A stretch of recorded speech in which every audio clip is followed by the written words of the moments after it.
تفہیم القرآن سید ابوالعلا مودودی سورۃ الصف آیات 10 تا 14۔ اعوذ باللہ من الشیطان الرجیم بسم اللہ الرحمن الرحیم۔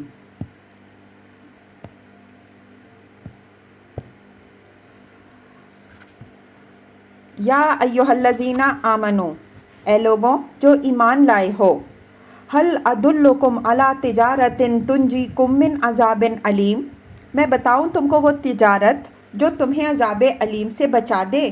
تفسیر۔ تجارت وہ چیز ہے جس میں آدمی اپنا مال، وقت، محنت، ذہانت و قابلیت اس لیے کھپاتا ہے کہ اس سے نفع حاصل ہو۔ اسی رعایت سے یہاں ایمان اور جہاد فی سبیل اللہ کو تجارت کہا گیا ہے۔ مطلب یہ ہے کہ اس راہ میں اپنا سب کچھ کھپاؤ گے تو وہ نفع تمہیں حاصل ہوگا جو آگے بیان کیا جا رہا ہے۔ یہی مضمون سورہ توبہ آیت 111 میں ایک اور طریقے سے بیان کیا گیا ہے۔ ملاحظہ ہو تفہیم القرآن جلد دوم التوبہ حاشیہ 106۔ تؤمنون باللہ و رسولہ، ایمان لاؤ اللہ اور اس کے رسول پر۔ تفسیر۔ ایمان لانے والوں سے جب کہا جائے کہ ایمان لاؤ تو اس سے خود بخود یہ معنی نکلتے ہیں کہ مخلص مسلمان بنو، ایمان کے محض زبانی دعوے پر اکتفا نہ کرو بلکہ جس چیز پر ایمان لائے ہو اس کی خاطر ہر طرح کی قربانیاں دینے اور تکلیفیں برداشت کرنے کے لیے تیار ہو جاؤ۔ وَتُجَاهِدُونَ فِي سَبِيلِ اللَّهِ بِأَمْوَالِكُمْ وَأَنفُسِكُمْ، اور جہاد کرو اللہ کی راہ میں اپنے مالوں اور اپنی جانوں سے۔ ذَلِكُمْ خَيْرٌ لَكُمْ إِن كُنتُمْ تَعْلَمُونَ، یہی تمہارے لیے بہتر ہے اگر تم جانو۔ تفسیر۔ یعنی یہ تجارت تمہارے لیے دنیا کی تجارتوں سے زیادہ بہتر ہے۔ یغفر لکم ذنوبکم، اللہ تمہارے گناہ معاف کر دے گا۔ وَيُدْخِلُكُمْ جَنَّاتٍ تَجْرِي مِن تَحْتِهَا الْأَنْهَارُ وَمَسَاكِنَ طَيِّبَةً فِي جَنَّاتِ عَدْنٍ، اور تم کو ایسے باغوں میں داخل کرے گا جن کے نیچے نہریں بہتی ہوں گی، اور ابدی قیام کی جنتوں میں بہترین گھر تمہیں عطا فرمائے گا۔ ذَلِكَ الْفَوْزُ الْعَظِيمُ، یہ ہے بڑی کامیابی۔ تفسیر۔ یہ اس تجارت کے اصل فوائد ہیں جو آخرت کی ابدی زندگی میں حاصل ہوں گے۔ ایک، خدا کے عذاب سے محفوظ رہنا۔ دوسرے، گناہوں کی معافی۔ تیسرے، خدا کی اس جنت میں داخل ہونا جس کی نعمتیں لازوال ہیں۔ وَأُخْرَىٰ تُحِبُّونَهَا، اور وہ دوسری چیز جو تم چاہتے ہو وہ بھی تمہیں دے گا۔ نصر من اللہ وفتح قریب، اللہ کی طرف سے نصرت اور قریب ہی میں حاصل ہونے والی فتح۔ تفسیر۔ دنیا میں فتح و کامرانی بھی اگرچہ اللہ کی ایک بڑی نعمت ہے، لیکن مومن کے لیے اصل اہمیت کی چیز یہ نہیں ہے بلکہ آخرت کی کامیابی ہے۔ اسی لیے جو نتیجہ دنیا کی اس زندگی میں حاصل ہونے والا ہے اس کا ذکر بعد میں کیا گیا، اور جو نتیجہ آخرت میں رونما ہونے والا ہے اس کا ذکر کو مقدم رکھا گیا۔ وَبَشِّرِ الْمُؤْمِنِينَ، اے نبی صلی اللہ علیہ وآلہ وسلم اہل ایمان کو اس کی بشارت دے دو۔ یا ایھا الذین آمنو، اے لوگوں جو ایمان لائے ہو، کونوا انصار اللہ، اللہ کے مددگار بنو۔ کما قال عیسیٰ ابن مریم للحواریین، جس طرح عیسیٰ ابن مریم علیہ السلام نے حواریوں کو خطاب کر کے کہا تھا۔ تفسیر۔ حضرت عیسیٰ علیہ السلام کے ساتھیوں کے لیے بائبل میں عموماً لفظ شاگرد کا استعمال ہوا ہے، لیکن بعد میں ان کے لیے رسول اپوسلز کی اصطلاح عیسائیوں میں رائج ہو گئی۔ اس معنی میں نہیں کہ وہ خدا کے رسول تھے، بلکہ اس معنی میں کہ حضرت عیسیٰ علیہ السلام ان کو اپنی طرف سے مبلغ بنا کر اطراف فلسطین میں بھیجا کرتے تھے۔ یہودیوں کے ہاں یہ لفظ پہلے سے ان لوگوں کے لیے بولا جاتا تھا جو ہیکل کے لیے چندہ جمع کرنے بھیجے جاتے تھے۔ اس کے مقابلے میں قرآن کی اصطلاح حواری ان دونوں مسیحی اصطلاحوں سے بہتر ہے۔ اس لفظ کا اصل حورہ ہے جس کے معنی سفیدی کے ہیں۔ دھوبی کو ہواری کہتے ہیں کیونکہ وہ کپڑے دھو کر سفید کرتا ہے۔ خالص اور بے آمیز چیز کو بھی ہواری کہا جاتا ہے۔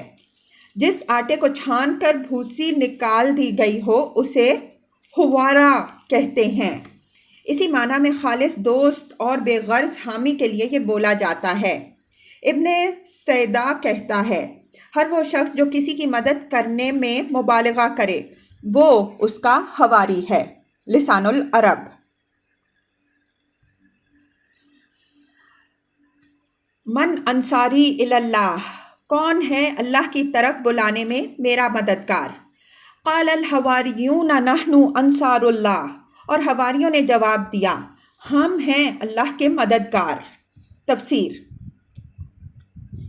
یہ آخری مقام ہے جہاں قرآن مجید میں ان لوگوں کو اللہ کا مددگار کہا گیا ہے جو خلق خدا کو دین کی طرف بلانے اور اللہ کے دین کو کفر کے مقابلے میں غالب کرنے کی جد و جہد کریں۔ اس سے پہلے یہی مضمون سورہ آل عمران آیت 52، سورہ حج آیت 40، سورہ محمد صلی اللہ علیہ وآلہ وسلم آیت 7، سورہ حدید آیت 25 اور سورہ حشر آیت 8 میں گزر چکا ہے، اور ان آیات کی تشریح میں اہم تفہیم القرآن جلد اول آل عمران حاشیہ 50، جلد سوم سورہ حج حاشیہ 84، جلد پنجم سورہ محمد صلی اللہ علیہ وآلہ وسلم حاشیہ 12 اور سورہ حدید حاشیہ 47 میں کر چکے ہیں۔ نیز سورہ محمد صلی اللہ علیہ وآلہ وسلم حاشیہ 9 میں بھی اس مسئلے کے ایک گوشے پر واضح روشنی ڈالی جا چکی ہے۔ اس کے باوجود بعض لوگوں کے ذہن میں یہ الجھن پائی جاتی ہے کہ جب اللہ تعالیٰ قادر مطلق ہے، تمام خلق سے بے نیاز ہے، کسی کا محتاج نہیں ہے اور سب اس کے محتاج ہیں، تو کوئی بندہ آخر اللہ کا مددگار کیسے ہو سکتا ہے؟ اس الجھن کو رفع کرنے کے لیے ہم یہاں اس مسئلے کی مزید وضاحت کیے دیتے ہیں۔ دراصل ایسے لوگوں کو اللہ کا مددگار اس لیے نہیں کہا گیا ہے کہ اللہ رب العالمین معاذ اللہ کسی کام کے لیے اپنی کسی مخلوق کی مدد کا محتاج ہے، بلکہ یہ اس لیے فرمایا گیا ہے کہ زندگی کے جس دائرے میں اللہ تعالیٰ نے خود انسان کو کفر و ایمان اور طاعت و معصیت کی آزادی بخشی ہے، اس میں وہ لوگوں کو اپنی قوت قاہرہ سے کام لے کر بالجبر مومن و مطیع نہیں بناتا، بلکہ اپنے انبیاء علیہم السلام اور اپنی کتابوں کے ذریعے سے ان کو راہ راست دکھانے کے لیے تذکیر و تعلیم اور تفہیم و تلقین کا طریقہ اختیار فرماتا ہے۔ اس تذکیر و تعلیم کو جو شخص برضا و رغبت قبول کر لے وہ مومن ہے، جو عملاً مطیع فرما بن جائے وہ مسلم و قانت اور عابد ہے، جو خدا ترسی کا رویہ اختیار کر لے وہ متقی ہے، جو نیکیوں کی طرف سبقت کرنے لگیں وہ محسن ہیں، اور اس سے مزید ایک قدم آگے بڑھ کر جو اسی تذکیر و تعلیم کے ذریعے سے بندگان خدا کی اصلاح کے لیے اور کفر و فسق کی جگہ اللہ کی اطاعت کا نظام قائم کرنے کے لیے کام کرنے لگے، اسے اللہ تعالیٰ خود اپنا مددگار قرار دیتا ہے، جیسا کہ آیات مذکورہ بالا میں کئی جگہ بالفاظ صریح ارشاد ہوا ہے۔ اگر اصل مقصود اللہ کا نہیں بلکہ اللہ کے دین کا مددگار کہنا ہوتا تو انصار اللہ کے بجائے انصار دین اللہ کہا جاتا، ینصرون اللہ کے بجائے ینصرون دین اللہ فرمایا جاتا، ان تنصر اللہ کے بجائے ان تنصروا دین اللہ فرمایا جاتا۔ جب ایک مضمون کو ادا کرنے کے لیے اللہ تعالیٰ نے پے در پے کئی مقامات پر ایک ہی طرز بیان اختیار فرمایا ہے تو یہ اس بات پر صریح دلالت کرتا ہے کہ اصل مقصود ایسے لوگوں کو اللہ کا مددگار ہی کہنا ہے، مگر یہ مددگاری نعوذ باللہ اس معنی میں نہیں ہے کہ یہ لوگ اللہ تعالیٰ کی کوئی ضرورت پوری کرتے ہیں جس کے لیے وہ ان کی مدد کا محتاج ہے، بلکہ یہ اس معنی میں ہے کہ یہ لوگ اسی کام میں حصہ لیتے ہیں جسے اللہ تعالیٰ اپنی قوت قاہرہ کے ذریعے سے کرنے کے بجائے اپنے انبیاء علیہم السلام اور اپنی کتابوں کے ذریعے سے کرنا چاہتا ہے۔ فآمنت طائفۃ من بنی اسرائیل وکفرت طائفہ، اس وقت بنی اسرائیل کا ایک گروہ ایمان لایا اور دوسرے گروہ نے انکار کیا۔ فأیدنا الذین آمنوا علی عدوہم، پھر ہم نے ایمان لانے والوں کی ان کے دشمنوں کے مقابلے میں تائید کی۔ فأصبحوا ظاہرین، اور وہی غالب ہو کر رہے۔ تفسیر: